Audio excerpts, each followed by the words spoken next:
Life Management Science Labs would like to acknowledge that we live and produce this podcast on the traditional lands of the Wurundjeri people.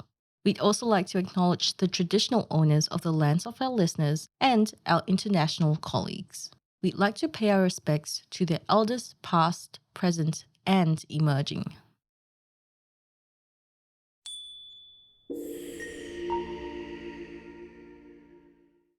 Hello, everyone, and welcome to Aging Less, the Longevity Science Insights podcast produced by LMSL, the Life Management Science Labs.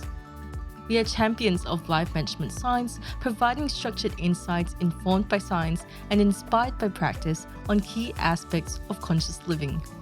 Each week, we bring you scientific and practical insights on each element with the expert knowledge of professionals in the field. I'm your host, Marie Stella, coming to your ears from Naarm, Melbourne, Australia. Let's learn together. Hello and welcome back to the show. For a long time now, the medical field has treated the mind and body as two separate entities. But in the past decade, researchers have found that physical conditions can shape our mental state and vice versa. So in this episode, we're exploring mental health as a pillar of our longevity. And to guide us through this is licensed psychologist Sandra Wartski. With over 30 years of experience, Sandra has been conducting individual, family, and group therapy as well as psychoeducational evaluations. Additionally, she has particular interest in mood disorders, anxiety, eating disorders, relationship issues, and crisis interventions. So we're extremely fortunate to have her on the show with us today. Welcome, Sandra. Thank you very much. Happy to be here. Yeah, it's great to have you here. But before we get started, tell us a bit about your background and what compelled you to pursue psychology. Hmm. Yeah, so I thought initially I thought I was going to lead more into a medical career and possibly pediatrics, and I found myself though continuously drawn to doing volunteer jobs and jobs in the summer between college years that were more mental health related, and found myself increasingly interested in things that were more about psychology and how people functioned. Um, I also ended up becoming very interested in the whole process of psychology when, during college, my mom ended up getting diagnosed with a brain tumor, and that helped me to really see the value of the brain and how much it impacts everything that goes on. And so by the end of college, I knew that I wanted to go into psychology instead, and I've been have not regretted it since. Oh, wow. That's so fascinating. And Yeah. what is a common misconception that you've heard about mental illness and the mind body connection? Yeah, so I think, you said it in the introduction that I think it's nice that there is more and more science and study going on about how they are indeed connected. I think for so long we've been, as a people, I think people would look at the body and what's the health of the body and how is somebody doing and consider health to be only the body, but really it is the mind and the body. So I would say the biggest misconception would be leaving the mind out, not thinking about the impact of the mind and psychology on the body, which is very significant. So Yeah. yeah. Yeah, for sure. Well, thank you for sharing that with us. I think that serves as a wonderful preface for our topic for today. But before we go further into detail, I would love to get to know you better. So, this is Have You Met Sandra? And my first question for you is, what is your favorite book?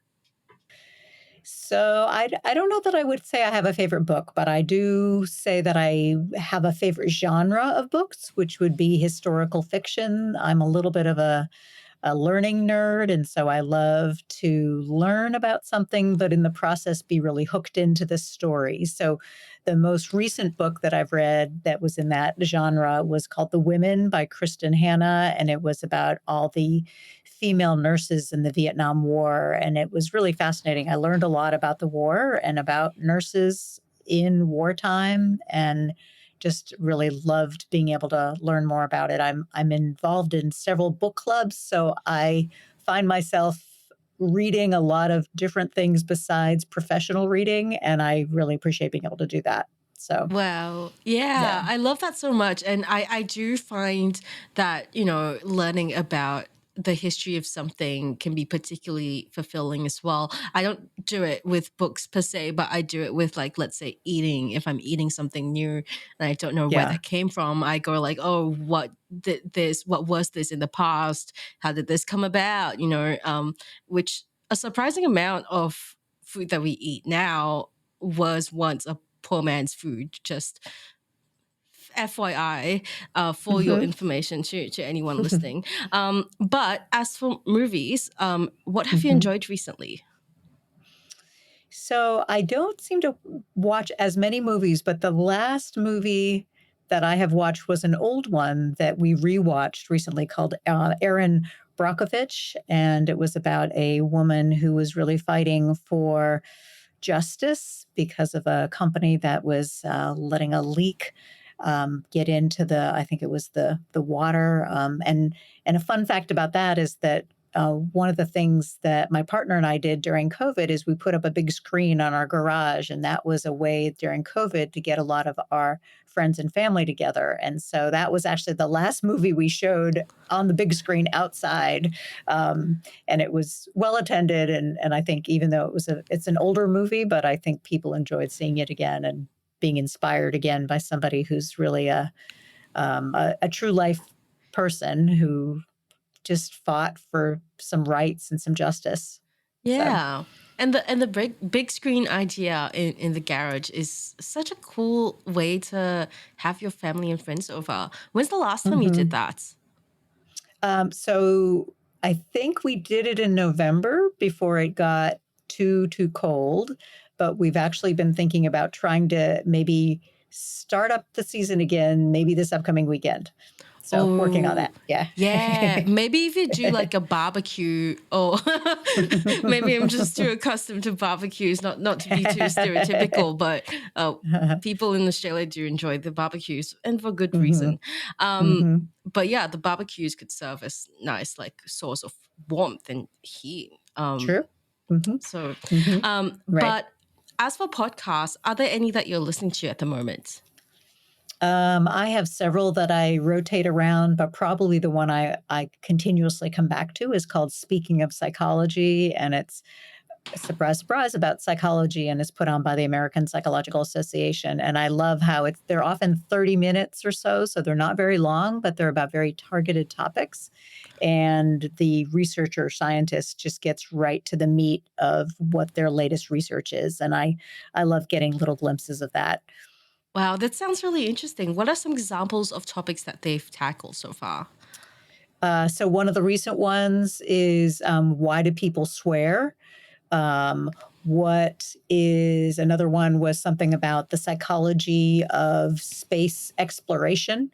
Um, how do we prevent school shootings? So, a wide variety of topics that some are more serious than others, but they're all very interesting. And, or at least for me, they're very interesting. So I enjoy tuning into that.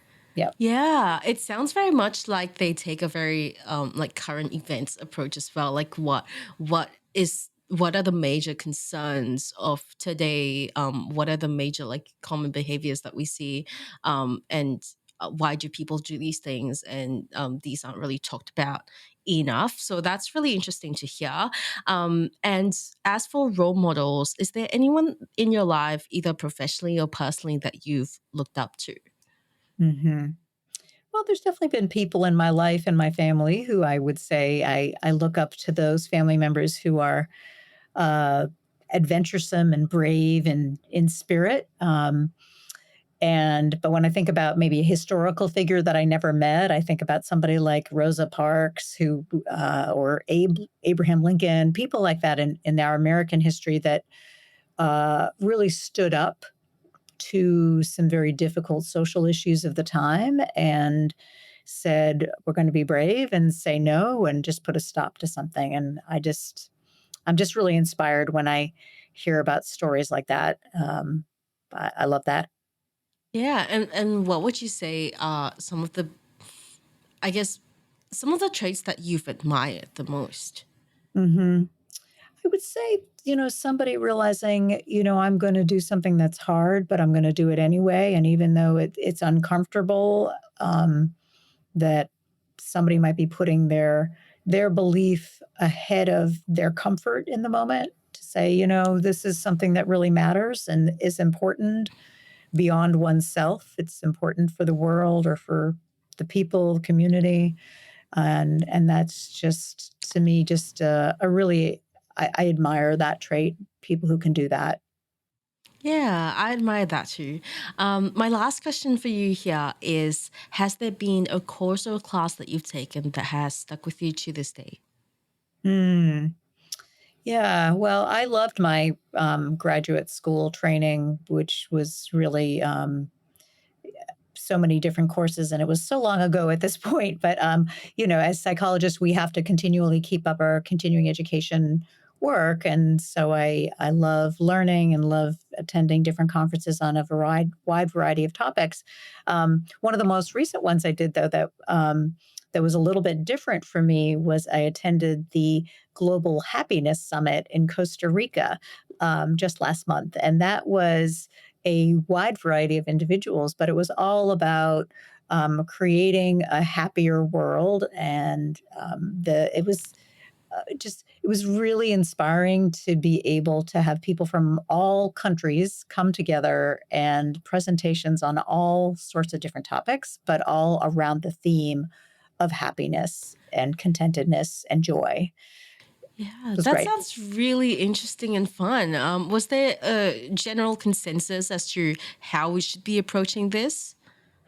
Well, I think probably each of the speakers came across, they had their own piece that was important. I ended up speaking about the journaling. I called it the right to happiness. So, as in writing for happiness and journaling, because I think that that's a really important thing. Someone else spoke about conscious parenting as part of happiness. Other people spoke about community. So, everybody, each of the speakers took different angles. Um, but of course, there were unifying themes. Yeah, So, I love yeah, that. Anyone talk about the mind body connection at all? not directly, but absolutely it was, referenced throughout. Absolutely. Yeah. Well, I think that that's a perfect time for us to start talking about how mental health affects our longevity. So, for starters, how would you define longevity?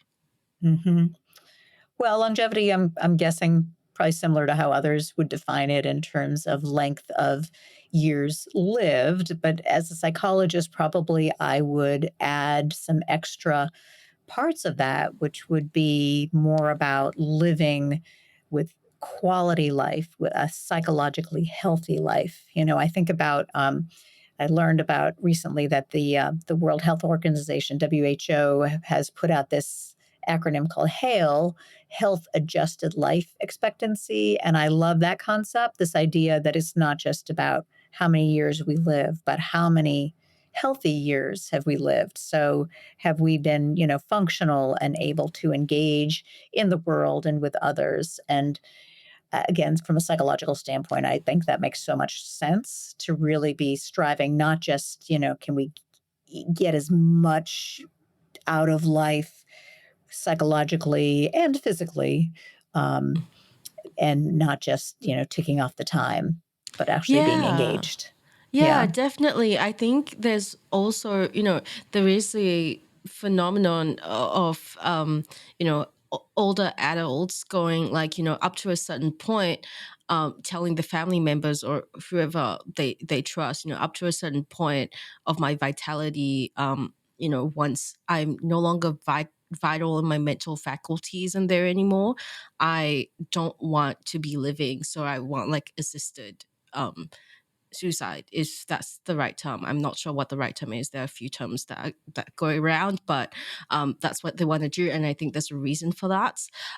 But in terms of mental health, how what are we defining it as when we're talking about mental health in this context?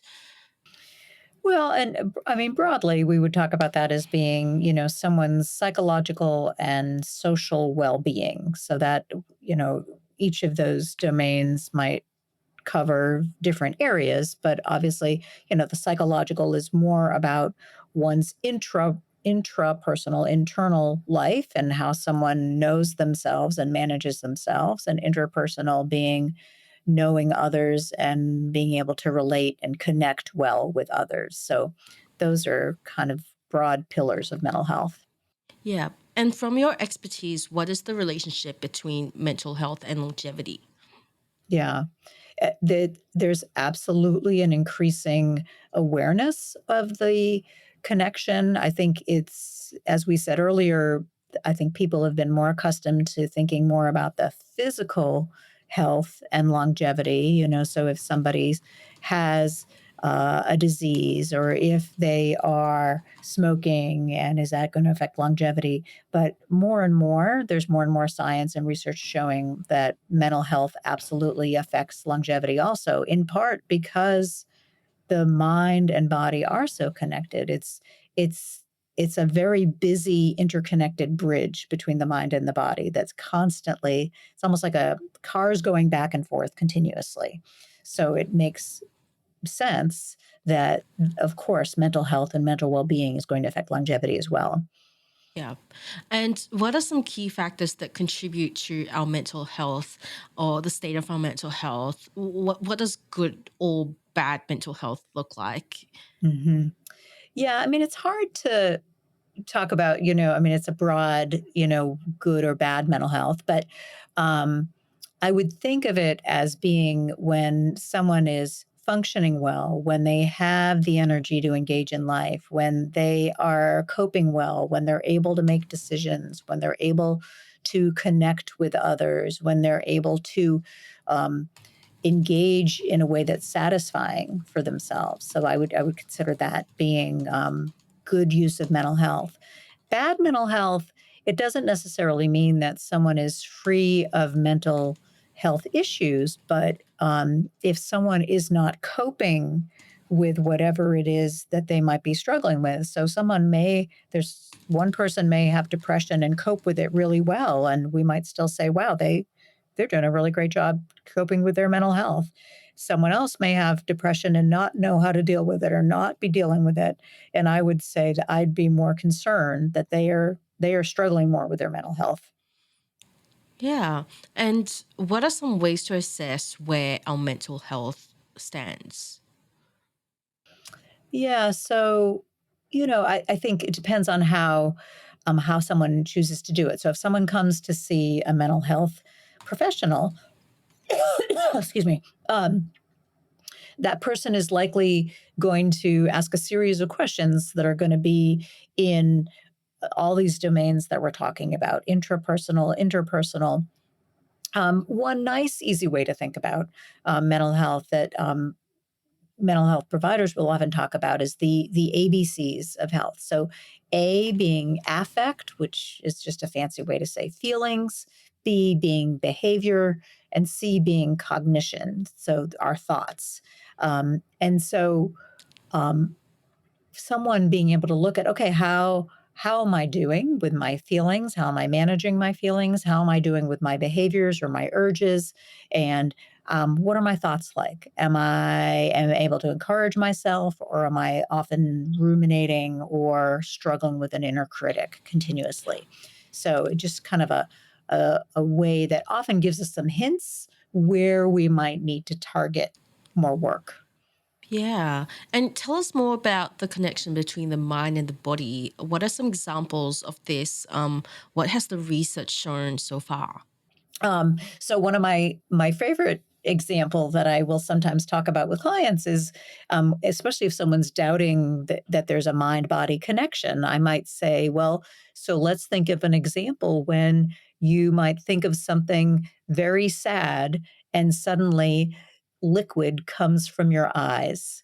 To me, that's pretty amazing, right? That a thought can cause a liquid to come from our eyes, or that we can imagine biting into a lemon and suddenly we are salivating more. So again, it's a thought affecting our physiology, right? So those are pretty easy, simple, neutral examples. But things like, um, when somebody feels anxiety or feels nervous, the heart rate increases. They may feel butterflies in their stomach. They might get sweaty. They might feel a little bit dizzy.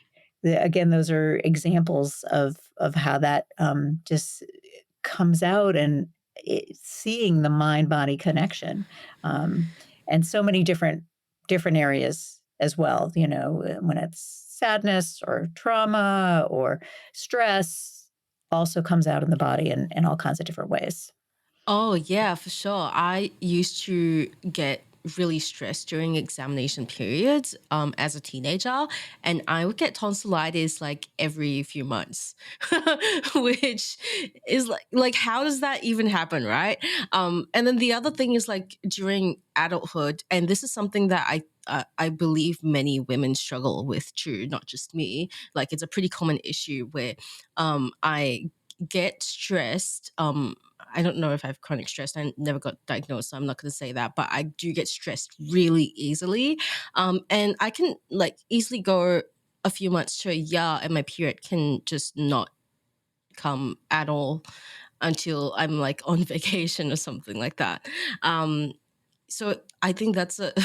I mean, like it could be a coincidence. However, However, there's been a lot of evidence to suggest otherwise, that it's not a pure coincidence. So thanks for sharing those examples. I never really thought of those little bits that I shared as examples of the mind body connection before. And now it's definitely clicking for me. I also did read that some studies have found that people with mental disorders have a life expectancy up to a decade shorter than the general population. So, from what you know, how accurate is this, and what are the primary factors contributing to this reduced lifespan? Right, right. Yeah, no, I mean, those are pretty amazing numbers, right? I mean, and just very significant to think about, 10 years less, right? So I think it's a little bit unclear exactly why and how that all works out. But your example was good, right? Like, so, someone has a lot of stress, or there's exams, or there's work stress, it can lead to an infection, right? Like tonsillitis, getting a cold, being more immune system is affected, right? And so we are more susceptible, right? It can literally turn off hormones, right? And as your example in terms of a menstrual cycle stopping temporarily when someone has so much stress. So it then stands to reason that if someone is living under chronic stress or anxiety or OCD or depression, that again, we're not exactly sure why would one person have, heart disease, and another person might have an immune system dysfunction. Another person might find themselves with cancer. Again, we don't know exactly. There's so many factors that can influence all of these different illnesses. But the fact that the statistics are showing that people with mental health issues tend to have these sorts of difficulties more often is certainly worth looking at for sure. Right. And what if researchers said about how individuals may be able to address these issues and improve their longevity outcomes? Has there been anything talked about in that with that regard? Well, I think, in general, I mean, I think anybody in the mental health field, we would say go get treatment, go address your mental health issues. Because my understanding of it is that when someone is out there experiencing whatever it is they're experiencing, but they're not finding some relief, or they're not um, starting to feel better, that's unattended. I mean, again, it would be kind of like someone having an infection in their lungs, or having strep throat, or having an ear infection and not attending to it. And it could lead to something else, or it could lead to a bigger infection or a bigger problem. And so we would say the same in the mental health world. I have this acronym that I've made up that I sometimes, talk with my clients about, um, called REAL, REALL, where we talk about, humans need rest and sleep. We need good eating. We need air slash good breathing. We need to lean into things, take action, have purpose, but we also need to let go, right? So when I think about kind of uh, basic just basic functions that if humans, and they're not basic to do, they're basic to say, but if we can really span some of those different issues, especially again, somebody needing to maybe lean into getting the treatment they need or getting the support they need, that can make a world of difference. Yeah, for sure. And yeah, I think that going to therapy, seeing a mental health professional is so integral to, to moving on and healing. But there are also quite a few struggles in seeking mental health, and I want to quickly address them. One of them being that finding a therapist, a suitable therapist or mental health professional that suits, what your goal is and what your life s- background is really important to getting the treatment that you need. What advice do you have for doing that? It can get pretty expensive, seeking a few different ones until you find one that suits you. So, what advice do you have for that? Right, right.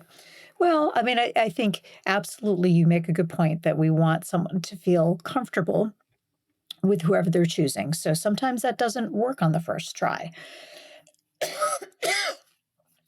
So I would say to someone, I want you to try to be patient with the process, and it's okay to be confident in seeking a good match. It's true that it's not always depending on the country that you live in. Some countries are better about covering that than other countries, or certain insurance companies are better. In America, we know that's not well covered, as well as physical health is covered, but it depends on the insurance company.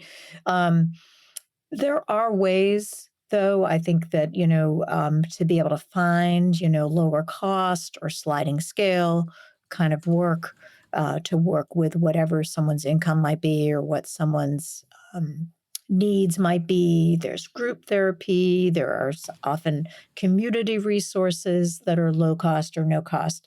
So I think if someone is really interested in pursuing that, um, it takes a little bit of effort sometimes, but to make that effort, it's worth it.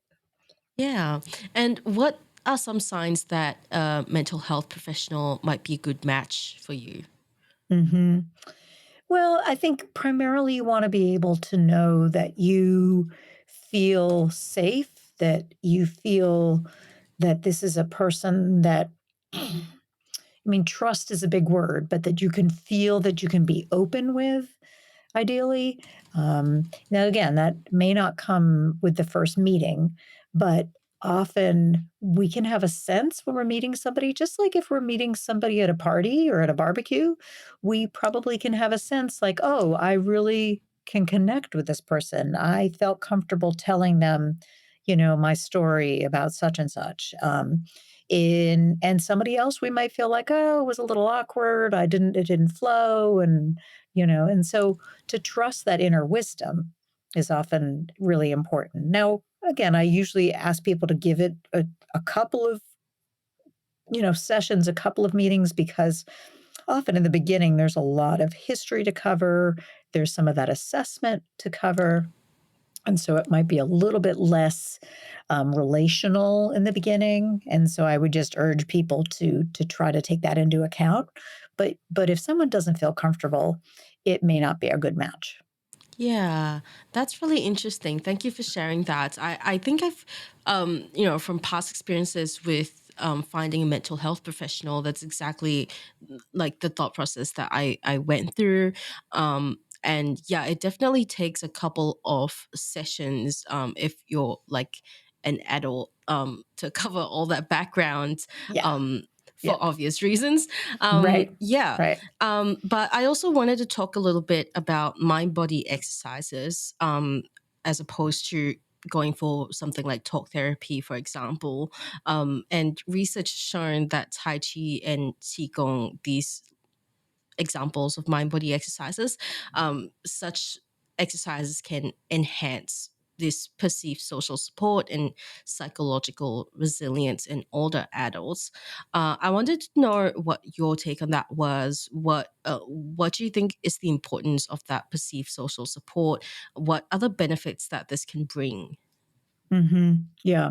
Well, and I don't know too much about those particular types of exercise, but my understanding that part of what happens again in any group exercise, actually, there is that connection with others. There's a little bit of a community, kind of a sense about that. And I think exercise in general also builds resilience for people. And it not only does it help our body become stronger or our muscles to become stronger, but it's also this can do kind of sense. Like I can do this, or wow, I see the instructor doing that move. I'm going to try it. And so, sure, somebody might try Tai Chi if that sounds interesting to them, but there's so many ways to do mind body. And it doesn't mind body connection doesn't mean it always has to be simultaneously, right? So somebody might say, okay, I'm going to do my crossword puzzle in the morning and then I'm going to go take a walk. That's addressing the mind and the body, doesn't have to be always simultaneously. Now, taking a walk could very much engage the mind if especially if we're doing something like paying attention to nature and we're looking at the trees and the birds, or we're noticing the flowers or the colors. That engages the mind while we're engaging the body. So it doesn't have to be complicated. It's just about really attending to both.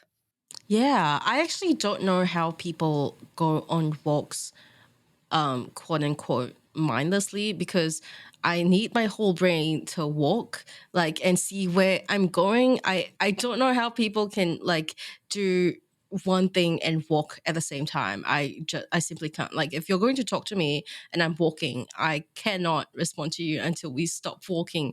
Um, but all in all, what is one key takeaway that you hope our listeners remember about the mind body connection and its role in longevity?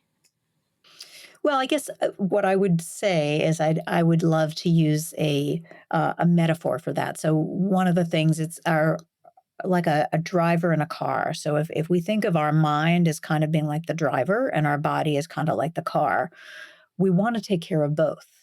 Right? We could have a beautifully taken care of car and the gas tank is full and all the parts are working, but if the driver is too tired or has been drinking alcohol or is too angry or too distracted, that's not going to be a good combination, and vice versa. So even if the driver is ready to go on a trip and is very alert and well rested and well fed, but if the car hasn't been taken care of, if the brakes need fixing or the transmission needs replacement, that's also not going to work. So to me, it's a great example of just how there's just this really big connection that the we need both. And sure, we could limp along a little bit if we have one or the other, but ultimately there's going to be a breakdown if we don't attend to both the mind and the body.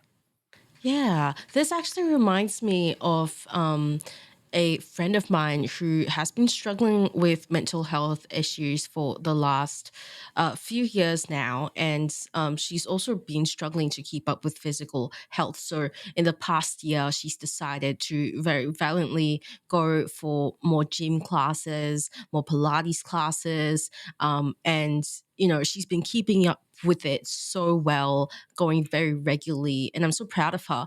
But she mentioned the other day, when she was opening up, about how she's been kind of neglecting the mental health bit and focusing on the physical health because she's been a little bit too exhausted from taking care of her mental health. So she mindlessly kind of went to these physical classes, which she was hoping that would help with her mental health.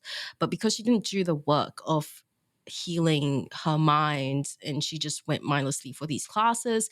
It didn't really do much for her apart from like getting that release of dopamine. She felt that release, but that's pretty much it, and everything else in her mind was still pretty messed up. So I think that's a really another anecdote that reflects this quite well. Right. She was maybe really doing a good job of taking care of her car, so to speak, Yeah. right? Like making sure that the car was in good shape and had all the right brakes, but maybe not being a really tuned in driver, so to Yeah, speak. yeah, Yeah. yeah. Yeah. Um, and I don't, from what I know among my friends, it's not an uncommon experience either to, focus on the physical aspect and kind of forget about the mental health bit. And I think there's some like, I think there's validity to that. If you do need to take a break from thinking about your mental health for a little bit, like if that's what you need to do in order to come back and start thinking about it again, then that's what you need to do, right? But I think it's a really good time to start talking about the day-to-day application of the mind-body connection and what practices we can do to help support that. So what is a habit or exercise that you recommend doing to improve our mental health and our mind-body connection for longevity? Yeah.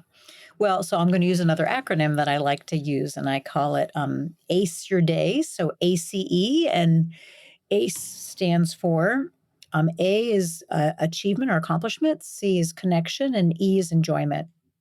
And they're pretty seemingly simple things, but what I find is, especially if someone is struggling to attend to their mental health, we we want to be looking at a balance of those areas in our day. So, and balance not only almost like having it look like a peace sign or a pie chart, where we're looking to have a little bit of each of those ideally in our days. And some days are going to be more of one than the other, obviously, but so balance in the broader perspective, but also balance in each of those areas. So if we think about like balance of achievement, that's the idea of like we're not looking for someone to be overdoing or in this perfectionistic drive, but also the underdoing or not feeling purposeful also isn't helpful, right? So how can we find that balance? Same with connection, the C, right? Like in terms of, each person has their own level of what's comfortable for them in terms of what I call filling their social battery, right? So some people, to fill their social battery, they need to be around a lot of people a lot of the time. Other people, they might like people, but they also need a lot of solo time. So there's not a right way to do it, but it's more somebody tuning in to what it is they need and keeping that balance, right? And the same with enjoyment, right? So if all day long the only thing we did was enjoyable things, I mean that might seem lovely, but there would probably be a lot of things that would be neglected, right? So again, having that balance, and that's not to say we go around pretending to be happy when we're not. No, but to really be noticing where do we find the gratitude? Where do we find some joy? And so I think even just in a simplest way to attend to the achievement, the connection, the enjoyment on a regular basis. Yeah, and sometimes you really need to kind of give credit where credit is due as well, because let's say you spent the whole day not working or doing anything that would be considered conventionally productive. But, let's say you went to meet a friend and you just poured your heart out a little bit and you just talked about sad things in life. That's connection. That's connection. You achieve something. You achieve being vulnerable, and enjoyment. You got to see a friend. So it's a bit about like looking for these things, and knowing when to give credit to yourself. But what do you think are some struggles that people may face in trying to do this? Yeah.